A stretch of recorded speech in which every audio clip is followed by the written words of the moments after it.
अस्सलाम वालेकुम। मेरा नाम है रहमान। आप सब देख रहे हैं ARS रहमान। उम्मीद करता हूँ आप सब खैरियत से होंगे।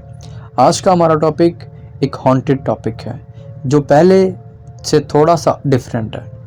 आज हम बात करेंगे एक इंडियन संदीप नामी शख्स के बारे में जिसने अपनी स्टोरी एक डायरी में लिखी। इंडियन संदीप नामी शख्स जो यूके के अंदर ट्रक चलाता था, उसके साथ हुआ वो वाक़या आज हम आपके साथ बयां करेंगे। हुआ क्या था? हुआ कुछ यूँ। इससे पहले मैं आपको बता दूं कि वो संदीप नाम का लड़का पहले भी तकरीबन 48 घंटे तक ट्रक खुद अकेला चलाता रहा है। वो जिस कंपनी में काम करता था उस कंपनी में और लोग भी थे और लड़कियां भी ये काम करती थी, लड़कियां भी ट्रक ड्राइविंग करती थी। एक दिन संदीप किसी लॉन्ग रूट पे था, यूके के एक सुनसान रोड पे जहाँ बहुत बर्फबारी हो रही थी। संदीप काफ़ी थक गया क्योंकि वो अकेला होता था। उसने सोचा क्यों ना कुछ देर यहाँ पे स्टे कर लूँ। वो कुछ देर वहाँ पे रुक गया। जैसे ही वो वहाँ पे रुका उसने बाहर का टेम्परेचर निकल के देखा तो माइनस में था। उसने सबसे पहले क्या किया, अपने ट्रक को चारों तरफ से कवर कर लिया कपड़े के साथ। अंदर आके अपने ट्रक को लॉक किया, लॉक करके पीछे बेड सीट पे लेट गया। सो तो वो सकता नहीं था। उसने सोचा चलो 1 घंटा टाइम पास कर लेता हूँ, थोड़ा आराम कर लेता हूँ, क्योंकि अगर वो सो जाता तो उसका ट्रक बर्फ़ में फंस सकता था। अब वो संदीप जो भी करता, जहाँ भी होता, कंपनी को हर टाइम हर पल की खबर होती वायरलेस के ज़रिए। कंपनी को उसकी लोकेशन का पता होता था। कंपनी को ये पता होता था संदीप इस टाइम कहाँ है और कहाँ जा रहा है। कंपनी उसके साथ कांटेक्ट में होती थी। कंपनी को भी ये पता था कि वहाँ की रोड कुछ इस तरह के हैं, कुछ देर आराम करने के लिए रुक गया होगा। थोड़ी ही देर गुजरी थी दोस्तों। 15-20 मिनट गुजरने के बाद संदीप महसूस करता है कि बर्फ़ पर कोई अजनबी चलता हुआ उसके करीब आ रहा है। संदीप पहले तो एकदम से डर गया कि ये कौन है जो बर्फ़ के ऊपर चल रहा है इतनी सर्दी में। पहले उसने सोचा कि चलो बाहर निकल के देखता हूँ, लेकिन फिर वो रुक गया। उसने कहा न जाने कौन होगा अजनबी जो इतनी सर्दी में बर्फ़ के ऊपर चल रहा है, इंसान तो नहीं लगता। थोड़ी ही देर गुजरने के बाद दोस्तों वो आवाज़ और बढ़ गई। वो इसलिए ज़्यादा डर गया कि वो कदमों की आहट उसकी तरफ आ रही थी, उस ट्रक की तरफ बढ़ रही थी। जैसे ही वो अजनबी ट्रक के पास आया तो एकदम से कदमों की आहट रुक गई। संदीप और परेशान हो गया कि एकदम से अचानक ये आहट रुक क्यों गई, ये कदमों की आहट बंद क्यों हो गई। संदीप जो कि पहले से ही परेशान था वो और ज़्यादा कश्मकश में पड़ गया। खैर उसने कहा यहाँ से उठना बेहतर नहीं। ट्रक की कवरिंग की वजह से वो बाहर तो देख नहीं सकता था, लेकिन वो माहौल का अंदाज़ा सिर्फ उसको सुन के लगा रहा था, सिर्फ उसके कदमों की आहट को सुन के लगा रहा था। थोड़ी ही देर गुजरने के बाद उसको कदमों की आहट फिर से सुनाई थी। संदीप अब ये अंदर बैठा चुपचाप सुन रहा था कि आखिर बाहर हो क्या रहा है, कि आखिर बाहर हो क्या रहा है। वो अजनबी उसकी ड्राइवर सीट की तरफ बढ़ता है, ड्राइवर सीट के डोर के साथ छेड़छाड़ करता है और उसे खोलने की कोशिश करता है। चूँकि ट्रक अंदर से लॉक था तो वह खुल नहीं सका। फिर जोर आजमाई करने के बाद उसने वह छोड़ दिया। उसके बाद वो ट्रक की दूसरी तरफ आया। वहाँ आकर भी उसने यही किया, उस दरवाजे के साथ जोर आजमाई की, लेकिन वो दरवाज़ा ना खुला। बात अभी ख़त्म नहीं हुई। संदीप अब अंदर बिल्कुल डर चुका था कि आखिर ये बाहर हो क्या रहा है। इतनी ही देर में तकरीबन आधा घंटा गुजर चुका था। टाइम गुजरता जा रहा था।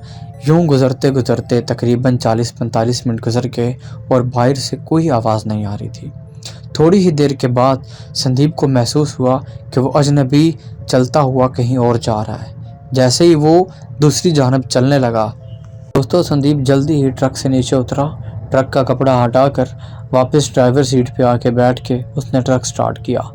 अब बदकिस्मती से जब वो ट्रक चलाने लगा तो उसका ट्रक बर्फ़ में फंस चुका था। संदीप ने देखा सामने लाइट की रोशनी में कुछ 3 लोग चल के उसकी तरफ आ रहे हैं, जिनमें एक बच्चा, एक औरत और एक मर्द शामिल है। अब वो उसकी तरफ चलते हुए आ रहे हैं। संदीप ने सोचा यहाँ से निकलने में ही भलाई है, न जाने कौन है। संदीप ने जल्दी जल्दी ट्रक वहाँ से निकालने की कोशिश की। जो ही वो थोड़े करीब आ गए तो संदीप का ट्रक निकल गया। संदीप का ट्रक बर्फ़ से निकल गया। अब संदीप ने अपने साइड मिरर से देखा तो वहाँ जो छोटा बच्चा था वो उसको बाय बाय कर रहा था। बात यहाँ ख़त्म नहीं हुई दोस्तों। यहाँ पे अजीब बात ये है, संदीप का कहना है कि वो तीनों की शक्लें अजीब थी, जैसे बर्फ़ में लिपटी हुई लाशें हों। तीनों के मुंह से खून बह रहा था, खून टपक रहा था। उस बच्चे ने उसको बाय बाय किया। संदीप वहाँ से कुछ आगे चला गया। अब ये बातें उसके ज़हन से जा नहीं रही थी। थोड़ा ही आगे जाने के बाद संदीप का ट्रक ख़राब हो गया। हाँ दोस्तों, अभी बात बाकी है। संदीप का ट्रक ख़राब हो गया। संदीप ने अपनी कंपनी से रब्ता किया कि मेरा ट्रक फ़लाँ लोकेशन पे ख़राब हो चुका है, कि यहाँ से 1 किलोमीटर आगे दूर एक वर्कशॉप है। अब संदीप को डर लग रहा था कि उसको पैदल जाना पड़ेगा। खैर, संदीप नीचे उतरा और चलना शुरू कर दिया। वो कंपनी के साथ राब्ते में था वायरलेस के थ्रू।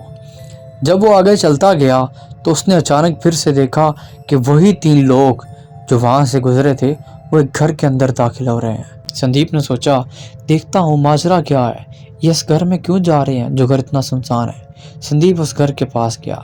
संदीप ने बाहर खिड़की से झांकने की कोशिश की, उसे अंदर कोई नज़र ना आया। संदीप ने हल्का सा डोर ओपन किया और अंदर चला गया। रूम में जाके भी चेक किया तो अंदर कोई नहीं था। थोड़ी ही देर में बाहर से कुत्ते की भौंकने की आवाज़ आती है। संदीप डर के मारे बाहर निकला और वहाँ से भागा। संदीप ने जब भागते हुए देखा तो वही 3 लोग उस घर के अंदर वापस जा रहे थे। संदीप बड़ा हैरान परेशान हो गया। संदीप जो कि गलत लोकेशन पे था। कंपनी के एक बंदे ने कहा, संदीप ये तुम कहाँ जा रहे हो, तुम गलत लोकेशन पे क्यों रुके हो, क्या तुम ठीक हो? संदीप ने कहा, जी हाँ मैं ठीक हूँ। संदीप वापस उसी लोकेशन पे जाने लगा। जब संदीप उस वर्कशॉप पे पहुंच गया, वहाँ पे एक फैमिली काम करती थी।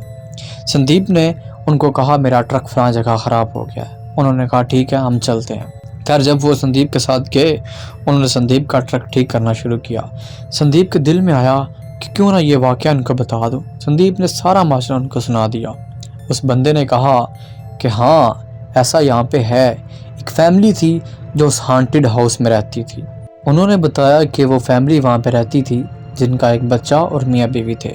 उनको 1915 में डाकुओं ने कत्ल कर दिया था। लोग कहते हैं कि आज भी उनको हाईवे पे देखा जाता है। दोस्तों, हैरानगी की बात यह है, संदीप का ट्रक जब ठीक हो गया, संदीप वहाँ से ट्रक लेके निकला तो संदीप ने उन फैमिली के साथ एक फ़ोटो शूट की थी। जब संदीप ने उस फ़ोटो में देखा तो संदीप को वही 3 लोग उस फ़ोटो के पीछे नज़र आए। यह थी हमारी आज की वीडियो। कमेंट में अपनी अपनी राय ज़रूर दीजिएगा। तब तक के लिए अल्लाह ने के बाद।